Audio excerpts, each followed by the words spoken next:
Here we are again. Yep. Right back. You know why this is such an exciting episode for me? And I think it's probably more exciting for you for the same darn reason that some people saw on social media. Actually, a lot of people saw on social media a little snippet that I did. I don't know if you saw it because you were in and out of, life. Doubtful. I did a little snippet on, I think it was just on Facebook, and I just asked for prayers because you were having a health condition. And I had some people see it and contact me that know, have my personal phone number and stuff. In fact, just this morning, Tamara contacted me on Facebook about it. Cool. I haven't talked to her in a long time, but she had seen it. And anyway, the thing about it is that we're going to talk about what happened to you, Sean, but I was during that time, and we're going to talk about this too, how other stuff doesn't matter.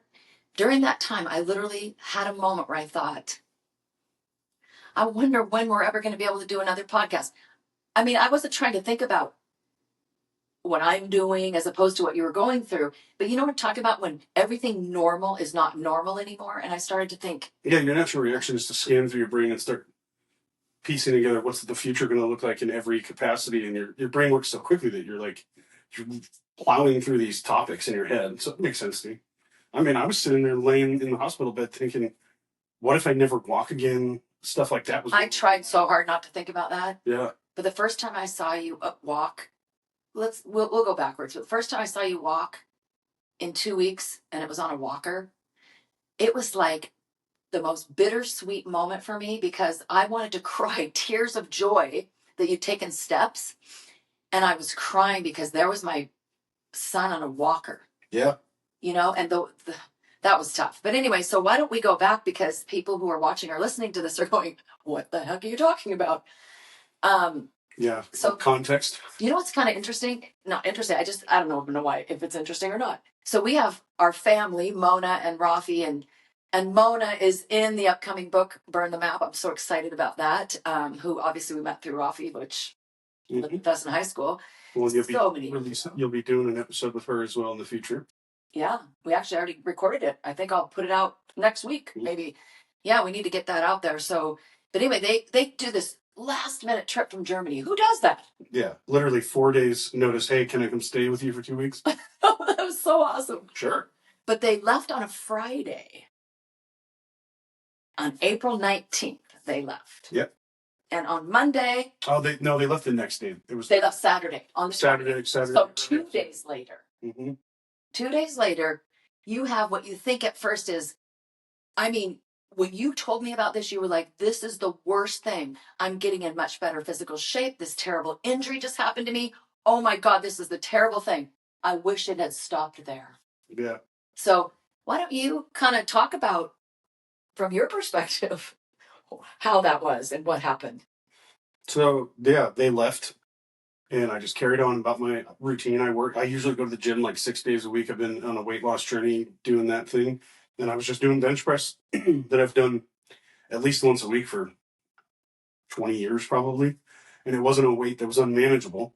Oddly enough, I asked a kid to spot me, and I do not ever ask for spar. Literally never in 10 years. And I just had this feeling, hey, would you spot me? I had done the first set on my own. Second set, I get to the 5th rep. And I just feel my pec ripping. And I tell him I tore it, and I dropped the weight on myself. It was 315. So it was also, not only am I in pain, the pec is twitching, but I have 315 pounds sitting on my chest squishing. Thank God you asked that kid. Sean, I wish I would have put that in the book because I forgot till you just said that. That is no accident. Well, he says to me, what do you want me to do? And I had to think in the moment. I was like, dump the weight off that side, and I'll dump it off the other. So he pulled all the plates off, and I had to dump it on the other side. But anyway, so then I get up, leave, go to the ER. MRI, it's torn. They tell me potentially I need surgery. So, of course, I'm lamenting that. Go home, do my routine, go to bed, wake up at midnight, ankle hurts, knee hurts, weird. Go downstairs, and little did I know that would be the last time I'd go upstairs for a month. Wow. Another ER trip. Finally, on the third one, they admit me for 3 days. And essentially, I don't have an official diagnosis for everyone listening. I see a rheumatologist in a week or so. But the thought is that the torn pec triggered an autoimmune response in my body, which gave me reactive arthritis. So effectively, for anyone who doesn't know what that means, both ankles, both knees, right thumb, right wrist, sometimes my hips were so swollen and in so much pain that I was literally bedridden, couldn't even do that with my foot. No turning it, no bending the knee, excruciating pain. I probably gained 5 or 6 pounds from inflammation. And I mean, in full blown tears, in a wheelchair. If I wanted to go anywhere, going to the bathroom, almost an impossibility. Urinating in a plastic tub thing that they gave me at the hospital. Yeah. And the torn pec seems like an ancillary. I know you weren't even really talking about that pec anymore. And in fact, it's healing crazy fast. And no surgery. They say all the work no surgery, all the work I'm doing. Yesterday, for the first time, I took bands and did chest press with bands. No pain whatsoever. I've been lifting weights every day from a chair. So the pec is like on the mend, off to the races, but I'm still dealing with the, walking like a penguin, doing the Uncle Rod walking. Yeah. I'm walking. Where he doesn't watch. I'm only 37, but I'm walking like I'm 77. But that'll change. So yeah, that is how I got to where I'm at right now. And I sit here today, though, massively more positive, happy, feeling better because I took a moment to feel sorry for myself. But I stayed the course, continued doing it, worked with my doctor. I meet with him every 5 days, and yeah, it was a piece of adversity I could not have seen coming. I'll tell you that.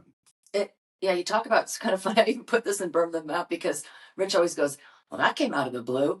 And it'll be everything. Like, it'll be, well, the wind, that just sort of came out of the blue. And I'm going, what do you expect, a text in advance? What did you want to? Well, and I guess, does that mean out of the sky? Because what the hell's blue besides the sky? I mean, but isn't that true how this is, every single person could probably relate to this, unless it's a slow burn, like something slowly happens over time. But most of our life's 2x4s or whatever are just that. You're going about your life, thank God, having no idea what was coming. And boom. Sledgehammer to the face. Yeah. It just out of nowhere. Yeah. But why this was so, I guess what I like, I know you're not completely on the other side of this yet, because you're, like you said, still waddling around and you don't have the official thing. And what does the future look like? And I'm on the back end of it, I think, now, versus I felt like I was stuck on the first green for a long time. Oh yeah. I think you were in the clubhouse. You hadn't even gotten to the golf course yet. Yeah. No, it was really scary though. And I don't know, I can talk to you about it now. I didn't talk to you about being scared during, because you needed to focus on your own healing. And well, for a long time, people, it wasn't even healing. It was, the first couple of weeks was like, no what the hell? From day to day. It just kept getting worse and worse and worse. And then massive amounts of pain medication. And of course, we're very, what word would I use about sensitive to the usage of opiates. And they're all going to give you opiates. That's what they, unless you're an addict or something. But well, I've been very, very fortunate in that regard. I recognize greatly, because of my sister's addiction, started with a not exactly similar, but a thing where she needed pain medication long term, and that snowballed into drug addiction. I recognize how fortunate I am that I don't have that physical addiction thing. I take less than the prescribed amount every day. I'm tapering off of it already. I don't get high. I don't get messed up. I don't think I need to take another one to feel good. It's literally, ow, this hurts. Use it for that. Relieve the pain. Yeah. Carry on. 6 hours goes by. Ow, this hurts. And as the pain is reducing, the usage is reducing. So I'm really lucky in that regard. And in fact, they gave me, for anyone who's familiar with the dirty D word, but they gave me Dilaudid. I didn't even know about that. Like aggressively strong comparatively to. Do you want to know what I looked up? They said 3x morphine. No. Yeah, right. 2 to 8 times. I don't know why it's such a range, but when I looked up, it was 2 to 8 times morphine. Do you know that morphine is what they give you at end of life? Yeah. Well, what makes me really fortunate in that regard, I went to my doctor because I had a Dilaudid prescription that they could continue to give me. And I asked him to please downgrade me to Percocet, which Percocet's still, a narcotic, but it's like, 25 times weaker than what I was taking. And apparently people don't do that. People who've been on pain meds for 3 weeks don't say, give me the weaker one that's not going to mess me up. Yeah. So I'm recognizing a lot of I'm getting a lot of like positive perspective things out of this. I'm recognizing if they said to me, you have to stop taking the pills right now, regardless of your pain, I can do it. No problem. Yeah. So, but that was, I mean, if you think about that to be happening to us with our story and the sensitivity to a lot of the audience that listens to this podcast, that reads my books, that a lot of people have been down this road, and fear of abuse for sure. And what do you think about the percentage of people? It'd be interesting to know who got hooked by, as I put what I just wrote in the book is the very people that were giving Jamie a chance at life. Jamie was shot when she was 18 the first time, not the time she was murdered, obviously. But the very people who gave her a chance at life unknowingly put her on a collision course with her beast.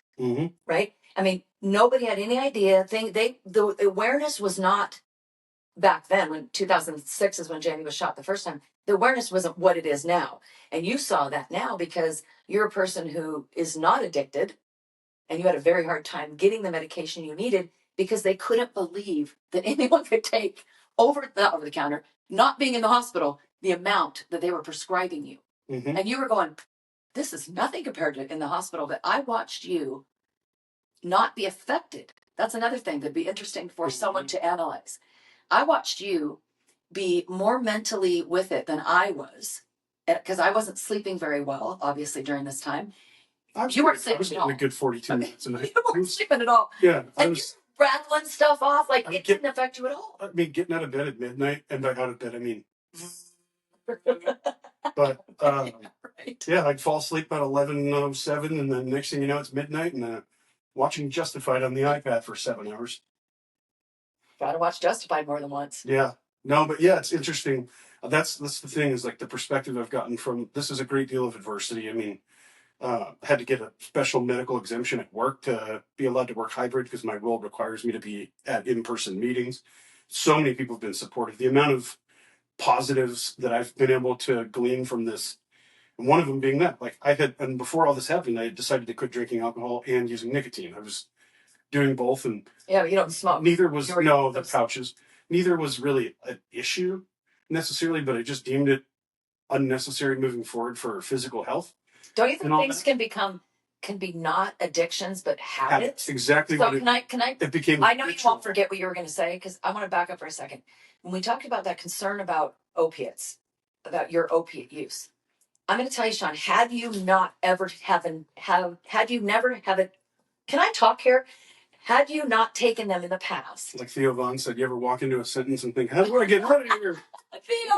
Theo, really, we should meet. Yeah. Yes. That happens to me all the time. What a funny way to look at it. That's what just happened. Yeah. Okay. And then the worst part is because Theo's young, he doesn't know what then ends up happening. You don't even know what you were saying when you started it. No, but I was saying, had you not taken them in the past on a couple of occasions because you had injuries and never finished your prescription, had that not been the case, or I didn't know that, I would have been in a full-on panic mode about you and the amount of opiates they were giving you, and I understood how much you needed them. But one thing I even said to Nikki, I don't know if she told you this, but I said, you know what, Nikki, I'm not concerned about his addiction, but I am concerned about dependence. So I think maybe I'm sorry, Theo, you're just going to have to put up with it if you ever were to watch this.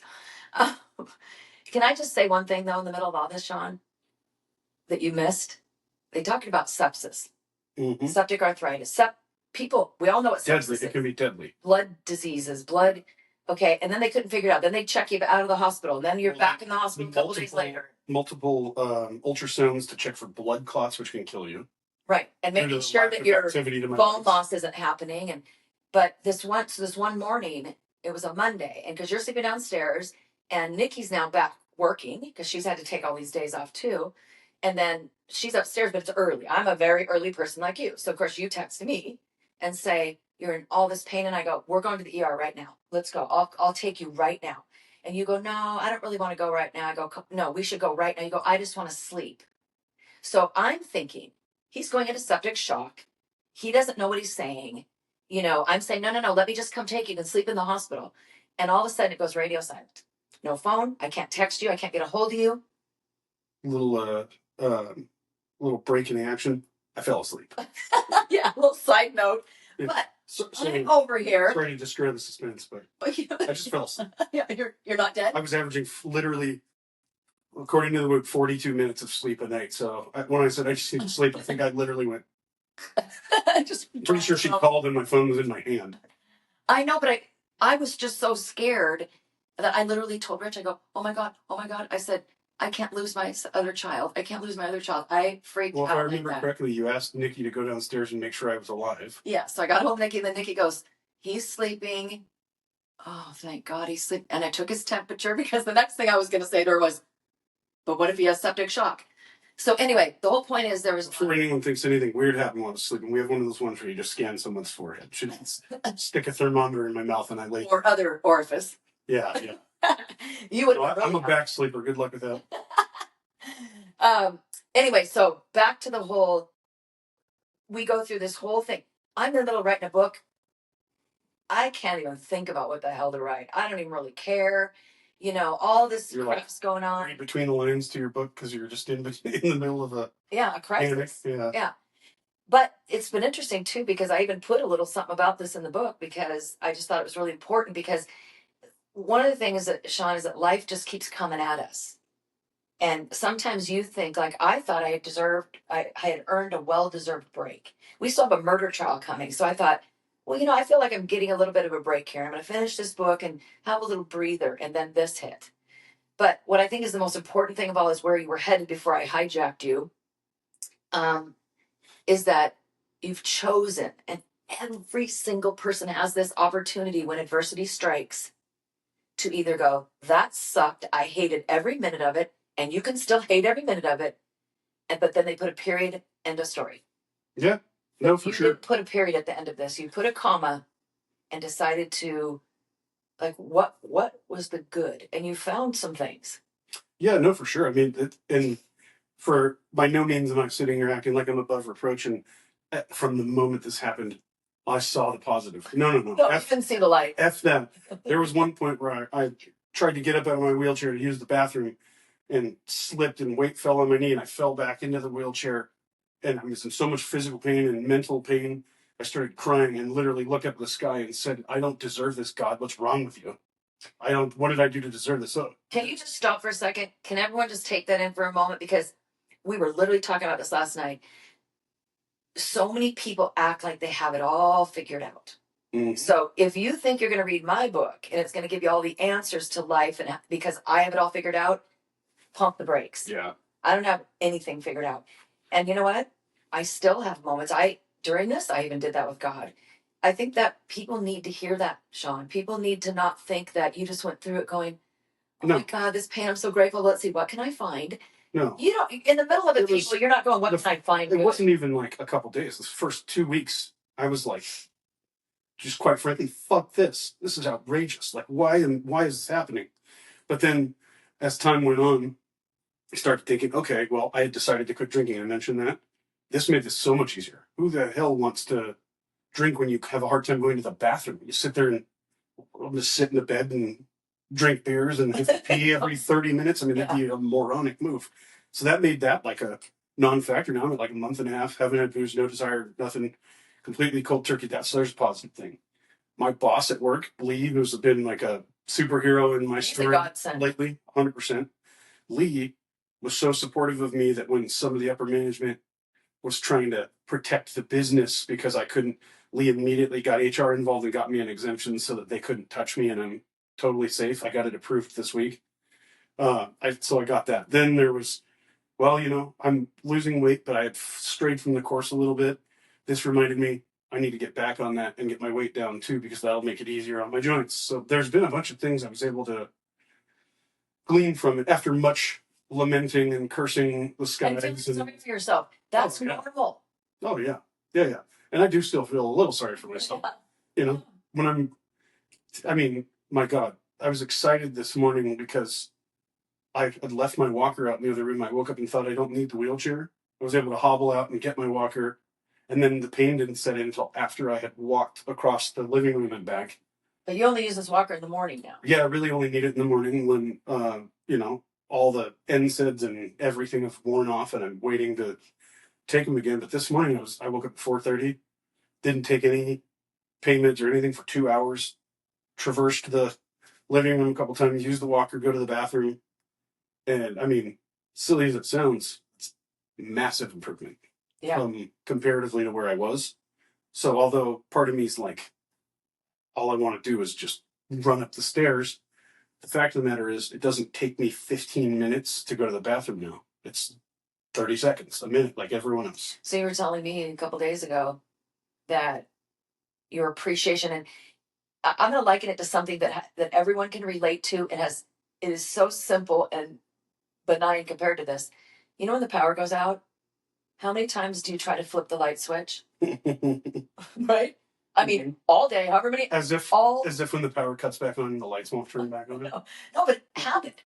We're so, and then what happens is you go, man, I'm so glad for electricity. Or if you got your AC the summertime. That's a really good call out, actually, because I've mentioned that to you. That's probably you're leading the witness here, but that's the biggest thing I gleaned from it was a cliche as it sounds, stopping to smell the roses. And what I mean by that is, so many times I wake up 5 a.m, go to the gym, burn 1,000 calories, go work, and then I'm like, man, I'm accomplished for the day. I did my job. I went to the gym before most people were even awake. I was already at home, done, showered, eating breakfast, everything. So I thought, I'm crushing it. And all the time my wife would ask me, do you want to go for a walk after work? No. I worked out today. Have fun with your walk. And I did that a lot. Now, I would give anything to say yes and be able to go on that walk. And that gave me a huge perspective that I was taking a lot of little things for granted. Like simply, I'm thirsty. I'll walk to the fridge and grab a soda water, a beer, or whatever you want. Nope. I will take 3 minutes to sit up, grab the wheelchair, wheel in there. Shit, it's too high. Okay, there's bananas over there. Grab a banana, tip the thing over so I can reach it. I mean, to go from that to even now just being able to traverse my home without the wheelchair and on my own, feels like a blessing and a gift, as crazy as it sounds, to be still only at 40% capacity, having been at 0. 40 feels like a gift, and one day when I'm at 100, I really do think that it's going to change my perspective moving forward. So here's the question, because this happens a lot in life where we're reminded of these types of things. In the thick of it, we're committed, and then we forget, and we go back to life, and we begin to take life for granted again. So here's the question: are you going to go on that walk? Mm-hmm. Yeah, that's the thing too. In 5 years. I think, unfortunately for me, I thought that everything was going the way it was supposed to, and I was doing what I was supposed to be doing. And obviously, God, universe, everything had different plans to let me know, hey, some changes need to be made. You're not doing everything that you should be doing. And I think that's the thing, is not only will I go on the walk, but it's going to sound silly because I'm sitting here alive and living, I seem normal, but you guys don't understand how messed up I was.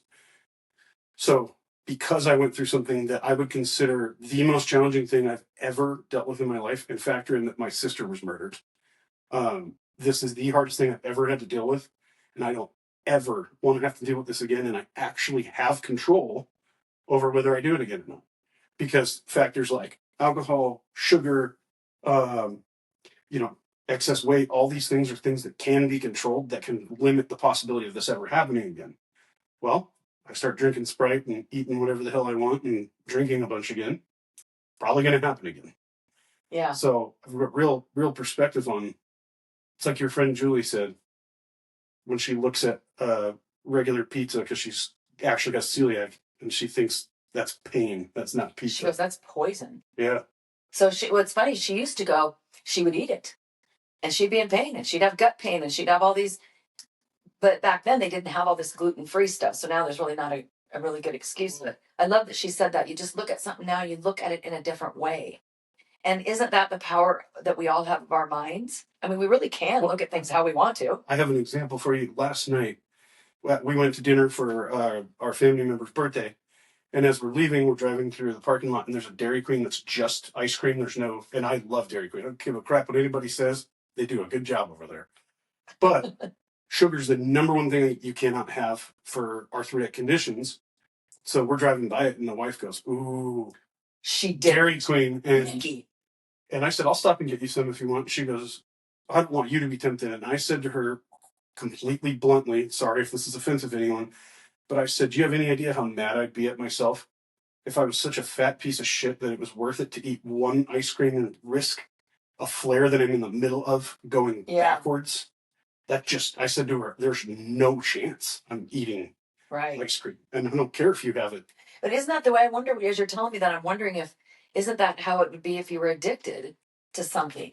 Mm-hmm. You know, like when Jamie went to rehab, or all these people out here that we all of our loved ones that have experienced this addiction, and you think, we know it's hard. Let's not trivialize anything. All of it's hard. No, yeah, I mean, that's what I mentioned. I'm so fortunate that I get habitually addicted to things, but not physically. I don't have any, like, I drank every week for 15 years. All the research I've done said that you could have this thing and this could happen and this, nothing, not a single symptom. The nicotine thing, it'll make you irritable and withdrawal, nothing, not a single thing. I'm really lucky in that regard that I don't have that thing. It just, and it's like even with having to take pain medication, I'll take my last dose now, usually like 6:30 at night.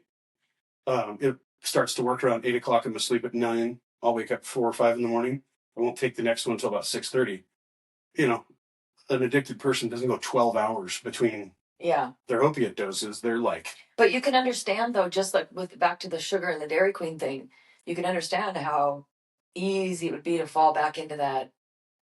Yeah. Especially if someone's going, you want to stop? You have to just decide for you. And I guess it's the reason I was thinking about the same thing. If you're a person who, let's say you're an alcoholic, and at some point you can go and be around people that are parties and stuff, and you just for you, it's like Julie said, for you it's poison. Yeah. I mean, that's where I'm at. I don't think I was ever an alcoholic or anything, but I definitely would. It became habitual to binge drink at social events, and that's not good for you. And when I decided to stop, I just stopped. Like last night, Juan at dinner said, "Are you going to get a beer?" I said, "No, I quit drinking." And he said, "Oh, well," and he has a beer in front of him. Oh, he's not worried about it. I was like, no, I have zero desire to drink your beer. Don't worry about it. Yeah. So yeah, that's another, like I said, I've said it 5 times now, but the perspective that I have on that, of how fortunate I am.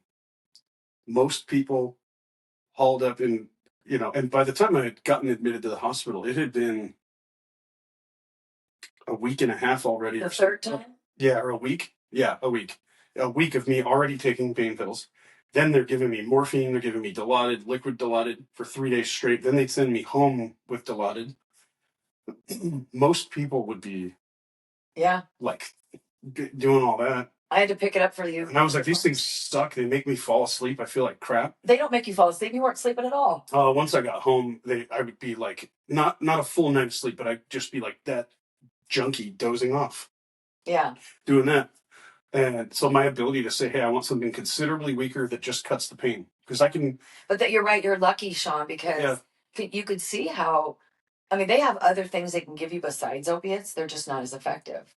That's why that's the course of action. Yeah. I mean, the reality is that it's a unique thing where obviously I would prefer not to have taken them, but my body was in so much duress that it was a necessity. And at this point, it's really only a necessity because once I get up and move around, the pain and inflammation sets into where I have to get back in the wheelchair, but I can take it, a dose, and I can walk around. I can do my normal routine and split it up evenly. And like I said, I'm taking less than the prescribed amount daily. I'm stretching it out extra days. Like, again, very lucky. I know a lot of people who, they end up like Jamie. One of my cousins, I won't name her because I don't know if she'd want this to be said, but we talked about this. I told her, yeah, they'll give me a 5-day prescription. This is when she wouldn't care. She said she'd be on the podcast. Okay, so Darian, shout out to Darian if she hears this. I was telling her my low back. I've gotten it prescribed for my low back before because it'd be so bad, which I didn't realize the drinking and the food and all that was causing inflammation anyway. I told her they'll give me 5 days worth of pills and I'll stretch that 9 or 10 days. She looked at me and goes, "Oh, that's gone in a day and a half." Like back when she was, She's like, "I'm popping 4 immediately. I'm waiting 30 minutes, maybe the 5th one." Yeah. She's like, "I'm doing 12 and a half a day. I'm figuring out How can I stretch the? And I was like, wow, that was the first time I realized I don't have that addiction thing that a lot of people have. But it's amazing though how when you're in a situation, your perspective changes on everything. You start to realize things you didn't. You could see how that could easily happen to someone, or maybe before you didn't understand. Oh no! How did she let that happen to herself? That probably was what you thought for a long time. I mean, laying in the hospital, at first the Dilaudid did nothing. She was there when they gave me a liquid dose, nothing. 30 minutes later, another one, nothing. They come back in and double it. Then the doctor comes in to make sure I'm breathing. No, they said, we're going to double it again. And then they give me another. The nurse said, but before, the doctor said to go in and make sure he's still breathing. Yeah. Like this should have taken out an element. So they gave me 1, 2, 3, 4, 5, 6, I think 7 doses in a matter of an hour and a half or two before taking me upstairs. So I can say I could see a little bit of it, because at first the efficacy of it wasn't really happening because I was just in so much pain and inflammation. Yeah. But by like the third day, they would give me a pain pill that would do almost nothing, but the Dilaudid would give me 20% release from pain. And I would be sitting there like, okay, they said I can get it at 11:30. It's 11:22. Right. I started doing that because it was associated with the relief from pain. So I could see. Yeah, no, and I was watching that too. Yeah. That every day when I was in the hospital with you, I'd watch you go, excuse me, the nurse would come in. You're always so polite to them. I'm going to pat myself on the back a little bit for that. I taught him all that. But you were always so kind to them. You'd say, excuse me, but is it time for me to have another, And I would be watching that and thinking, I wonder when he's not going to have to say that. That was more my thing. Like, I know you're only taking it for the pain, but anyway, I didn't really mean for this to go all down the whole rabbit hole of addiction, but I thought it was a very interesting thing to happen to our family at this juncture. Well, it's a cool thing that the story for me is entirely different than the story for Jamie. She went through that same thing. I'm sure people out there have similar family members. Something happened, Sackler family chucked some Oxycontin at them, and off to the races they go. So it's not really about addiction. This is more about me being grateful, thankful during a really hard time, and recognizing how fortunate I am that although I'm dealing with this could have turned into a horrible addiction that ruined my life. And instead, it showed me that I have complete ability to control the things around me in my life if I just put my mind to it and make that decision. So, yeah, I wouldn't say this is about addiction so much as recognizing your gifts in the middle of what feels like misery. And I think that's important to say, Sean, because a lot of people can't find that perspective till the whole thing's over. Yeah. Right? Oh, once I'm 100% better. Now that I'm out of it, I can look back and say. And I can be poetic. Yeah. Yeah. But in the middle of it, to even have a moment of gratitude. So I don't know if I mentioned this to you, Sean, but I went to my gratitude box more times in the time that you've had this. I've been to my gratitude box far more times and put in way more slips of paper than at any other time. And I have almost 3,000 slips in there. That is the exact opposite of what you would think. Yep. But I knew how important it was for me to stay grateful during a time where I was terrified, to be honest. And terrified and also just helpless. Yeah. Gosh, helpless. Could do a whole episode on how helpless I felt during that. Yeah. That first few weeks. But yeah, so I'm great. I'm glad that you were able to find that perspective, and more grateful that you're able to walk with you came over here without a walker. There's one in the trunk, but didn't need it. No. Well, thank you, Sean, for sharing that story. I know it's for sure been a rough road, and just so glad that you found the positive in it. And well, and a funny, quick final thing, please, for everybody. I won't say the words that I said because it's when you hurt yourself, like when you smash your toe, the depths of nastiness that comes out of your mouth. True. This morning I'm walking around kind of cocky, not taking my sweet time, I am feeling a little better. The iPad was hidden under a blanket on the floor because my room downstairs is a mess. I stepped on an iPad with my left foot, and beep, beep, beep, beep, beep, 5 o'clock in the morning. And I was like, okay, guess I'm not all the way there yet. Slow down, big guy. That's funny. Thanks for watching. See you next time.